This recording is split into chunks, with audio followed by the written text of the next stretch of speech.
Perkenalkan, nama saya Sabella Kristi Ludang dengan NIM 39. Hai, saya Melia Lestari Sinaga dengan NIM 21. Hai, nama saya Veronica Romolina Pasribu dengan NIM 25. Kami dari kelompok 4 akan mempresentasikan tentang saham dilutif dan earning per share. Selamat menyaksikan.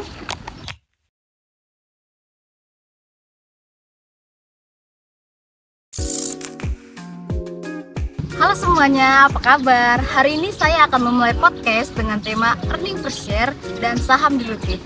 Hari ini saya tidak sendiri, saya kedatangan dua orang istimewa, yaitu ada Amelia Lestari Sinaga dan teman kami Isabella Kristi. Hai, apa kabar?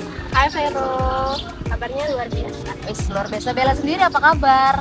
Luar biasa, baik juga. Gimana nih kabar Vero? Baik, luar biasa. Kalau nggak luar biasa, kita tidak akan memulai podcast kita nih pada hari ini. Benar. Nah, dengan tema podcast kita pada hari ini tuh aku sedikit mau bertanya ya tentang hal-hal terkait yang sedang booming nih akhir-akhir ini di Indonesia. Apa tuh yang lagi booming? Yang booming sekarang di Indonesia itu tentang para investor muda. Nah, di Indonesia sendiri para investor muda itu bergabung di beberapa aset di Indonesia itu sekitar 26,86%. Itu sumber yang saya dapat dari cnbcindonesia.com. Bahkan asetnya itu sekitar di atas 13 triliun rupiah. Nah, tapi kan dari banyaknya para investor muda kan ada juga beberapa yang FOMO ya, pastinya tidak semua murni karena tahu. Nah, menurut pendapat kalian itu terkait dengan saham ini, bagaimana sih pembagian laba per saham tersebut, sama bagaimana sih cara menentukan keuntungan jika kita bermain saham gitu loh? Kayak earning per share-nya itu berapa? Ada teman-teman mungkin bisa jawab. Jadi pengertian dari si earning per share itu adalah keuntungan yang diraih sebuah perusahaan dalam setiap lembar jumlah saham yang beredar itu dalam 1 tahun atau dalam jumlah operasi perusahaannya. Bias ini digunakan oleh suatu perusahaan itu atau investor lain untuk melihat sejauh mana sih keuntungan yang dilihat dari si lembar saham tersebut. Cara menghitung dari si investor sendiri itu adalah laba bersih per tahun dibagi dengan jumlah lembar saham. Misalnya nih, jumlah laba bersihnya itu sekitaran 32 miliar, sedangkan untuk lembar saham yang beredar itu 122 juta.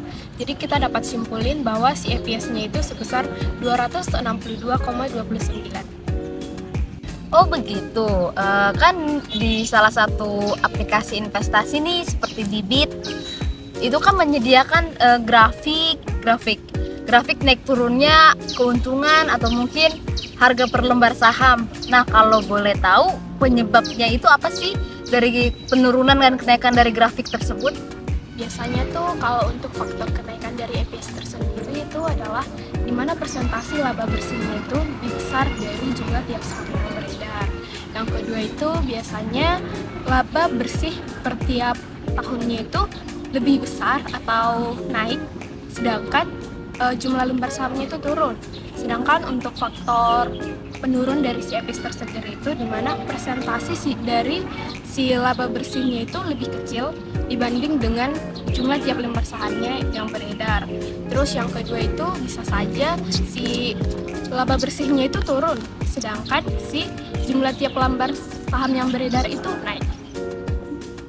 Berarti dari penjelasan Saudari Amel sendiri dapat saya simpulkan ya, penurunan grafik tersebut bukan berarti perusahaan tersebut sedang mengalami kerugian banget atau mungkin bakal tutup. Ternyata penyebabnya bisa faktor lain selain laba. Bisa jadi karena lembar saham yang disediakan oleh perusahaan semakin banyak tetapi labanya tetap. Atau mungkin juga bisa keuntungan yang dapat pada hari itu atau mungkin pada periode itu lebih rendah dibandingkan sebelumnya tetapi lembar sahamnya naik. Mungkin teman-teman setelah mendengar ini pun tidak usah takut juga ya kalau ingin berinvestasi. Aku juga setelah mendengar penjelasan Saudari Amel juga sedikit bertanya-tanya nih, fungsi dari earning per share di dalam saham itu apa ya? Apakah ada fungsinya atau mungkin cuma kebetulan ada gitu loh? Sebenarnya fungsi dari earning per share itu banyak, tapi salah satunya itu yang pertama itu adalah untuk mengukur price earning ratio. Jadi di mana si price earning ratio ini digunakan untuk melihat kapan sih, tahun berapa sih si investor itu menerima kembali laba yang dihasilkan si perusahaan itu. Terus yang kedua itu adalah untuk mengukur pertumbuhan dari si perusahaan. Dan yang ketiga itu ada untuk melihat sejauh mana sih keuntungan yang diraih oleh perusahaan sehingga kita dapat memutuskan apakah dia bisa dikatakan maju atau makmur.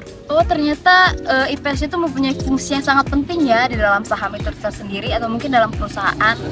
Aku juga masih terkait dengan saham nih. Aku juga sempat dengar nih tentang saham dilutif atau sekuritas dilutif ya teman-teman ya. Ada yang bisa ngejelasin gak nih ke teman-teman sekarang apa sih sebenarnya saham atau sekuritas dilutif itu sendiri? Jadi sebelumnya kita harus mengetahui dulu makna dari dilutif itu sendiri sebelum kita menjawab makna dari pengertian dari saham atau sekuritas dilutif. Jadi dilutif itu sendiri berarti mengurangi kepekatan atau membuat dia menjadi lebih cair. Jadi kesimpulannya, sekuritas atau saham dilutif ini merupakan sekuritas atau saham yang dapat diubah menjadi saham biasa oleh pemegang saham tersebut. Akibat dari saham atau sekuritas dilutif ini adalah yang pertama itu dia dapat mengurangi laba atau EPS atau earning per share sahamnya. Hal tersebut disebabkan oleh banyaknya jumlah saham yang beredar. Wah, penjelasannya sangat menarik ya ternyata Bella. Tapi aku mau nanya juga nih, ada nggak sih sebenarnya latar belakang dari terbentuknya saham dilutif atau sekuritas dilutif itu tersendiri? Nah, jadi latar belakang atau mengapa sih ada saham atau sekuritas dilutif ini? Jadi pada sekitar tahun 1900-an itu pada umumnya udah sering terjadi nih yang namanya merger. Nah, kemudian merger ini mengakibatkan saham sekuritas dilutif ini penting. Nah, alasan pentingnya itu yang pertama untuk membuat pemegangnya atau pemegang saham yang lebih berkompeten atau lebih berbakat itu dapat mempertahankan dirinya. Terus yang kedua itu untuk menurunkan beban pajak dari orang-orang atau pemegang saham eksekutif ini. Nah, agar saham yang dibayarkannya itu menjadi lebih kecil atau lebih rendah. Oh, penjelasannya sangat menarik juga ya. Jadi kita jadi paham nih ternyata latar belakang saham dilutif itu atas dari beberapa masalah maka dibentuklah saham dilutif sendiri. Nah, dari penjelasannya Bella nih, ada nggak sih contoh yang mungkin Bella ketahui yang mungkin Bella bisa bagikan ke teman-teman? Kemudian ada beberapa contoh dari sekuritas atau saham dilutif ini. Yang pertama itu adalah convertible bond atau saham yang dapat dikonversi. Jadi convertible bond ini merupakan obligasi yang dapat dikonversi menjadi saham biasa. Nah, biasanya saham dikonversinya ini dalam jangka waktu tertentu setelah dikeluarkannya obligasi atau saham ini. Nah, kemudian saham convertible ini dikeluarkan oleh pemegang sahamnya itu apabila si pemegang sahamnya ini ingin memiliki atau mendapatkan bunga plus option. Nah, dan dikeluarkannya ini ketika harga saham tersebut rendah.